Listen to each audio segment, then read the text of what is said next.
Grief is the thing that grabs hold of you and squeezes tight. It hovers yet needs not be a constant visitor. You will prevail, you are not alone. Hey everyone, I am Christina from ChristinaReisinger.com, and today I'm here with my husband Caleb. Hey. Again. We did a video not too long ago and we got some good responses, so we thought that we would put together some more videos for you guys centered around grief. So today we wanted to talk about those of you who are connected with a loss or with grief and the perception that you may have about grief. I'm going to let him explain a little bit more. So when I thought about this, I thought about just not only us, but things I've seen before in the past with people, maybe a group of siblings that lose a parent. And what it is just the perception of the different people surrounding the loss about one another.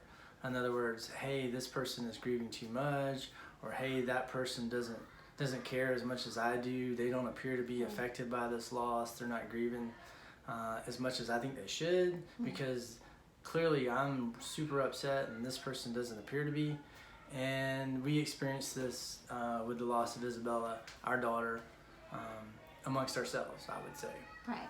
And before we get into that, I would just want to say that everybody's grief is unique. We all have different lifestyles, different life experiences, and we certainly all have different personalities. I know Caleb and I are 180 out, and so our thought processes are different.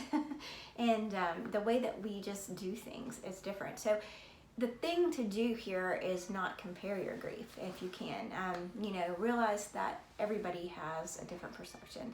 So I'm going to let him go ahead and just kind of talk about us, I guess. So from our experience, I was probably the person that, at least she'll tell it, but I didn't grieve enough. And then Christina would be the party that's perhaps perceived to be grieving too much or too long or what have you. And this is based on us as individuals, our personality, like she said, but also our experience.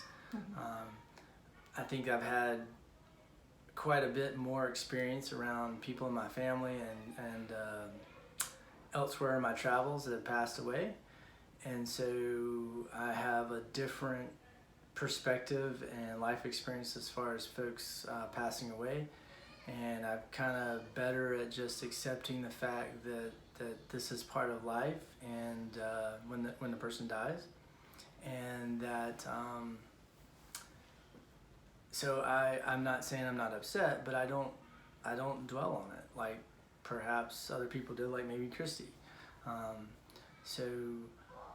just let her tell what she was thinking or what her side of it was. And if you're the other person, which I was, sometimes resentment and anger can creep in.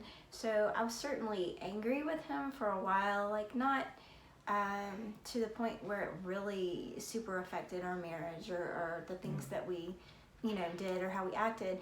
But I started to resent him because I didn't feel like he was sad enough, for the lack of a better thing to say. Here I was, like, very upset and distraught, and getting to the place where I really was having a difficult time. I mean, and I would look at him, and I remember saying, you're her father. You should be sad too. And the thing is it did not mean that he loved her any less, but in my mind it did, because he was not showing outwardly how sad he was, and he was not exhibiting, depression, I guess, or anything else that he was really having a difficult time getting past. But on the other hand, I was. And then coming to this place where I finally had to realize that he was the strong in our relationship. He had to be there to be strong for me, because I was kind of coming apart at some points. Knowing that you still loved her was huge for me. Absolutely. I needed to know that it meant a lot to him. But we were able to work that out. But you see that with other people too, where they think about things differently. Mm-hmm. So for me, it's kind of not that I still won't get sad if I think about it, but that doesn't seem to happen as often as it does for Christina. And I don't. I kind of made peace with it, so to speak, and I did it a much faster rate than she would, I would say.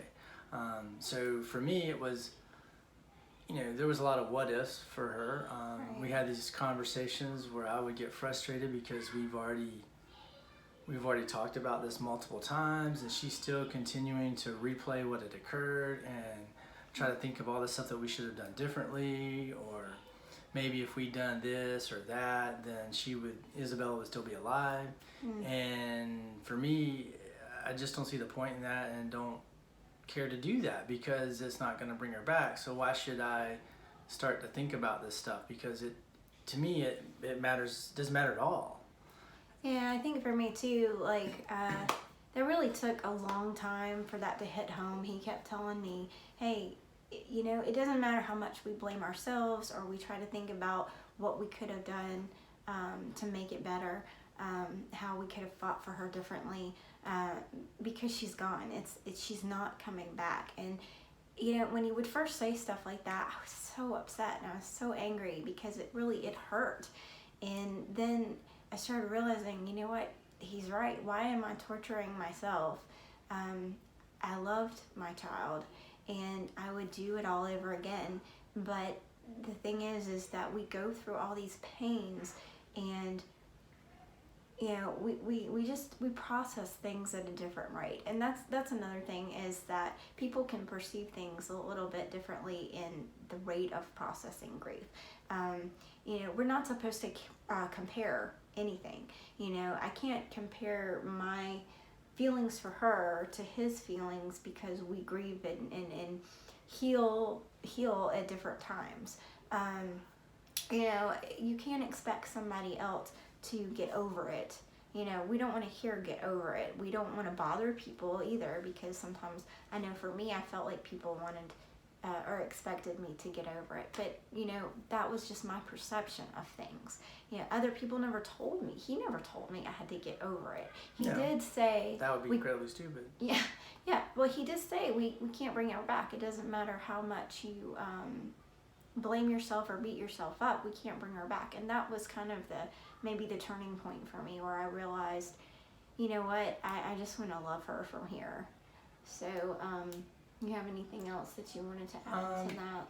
Just as we're getting kind of close to wrapping up, the thing I would say is to, like I mentioned in the first video, my hope is this just brings some understanding and some different thought perspective, where if this situation occurs, you'll stop and just think about, question what you think if it's actually true about the other person.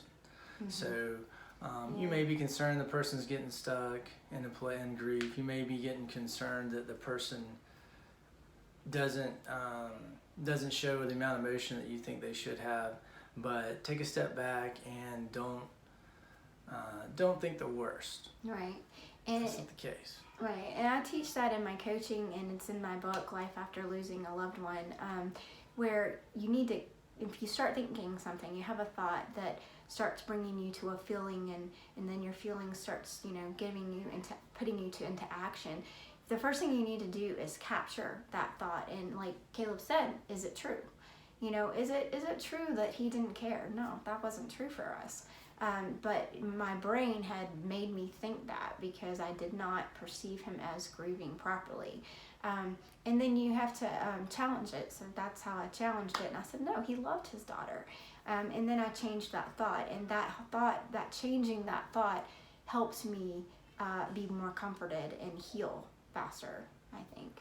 So realizing that he did love her and he was supportive of me absolutely helped me in that grieving process. So I'd urge you, when you are grieving, or if you have a family or friend who is grieving, to try to, get rid of any expectations and any perceptions that you have of how someone should be grieving or about how they grieve. try to capture it and challenge it and say, is it really true? And then change that thought and just be supportive. Be there for that person. If they need to talk or scream or yell or holler or cry, just be there for them. Absolutely. So just think about how your relationship was with all the people before the person passed, and then don't question how they react after the person has passed away. Right. And we hope that you continue to be blessed and bless others, and we will see you soon. Bye. Bye.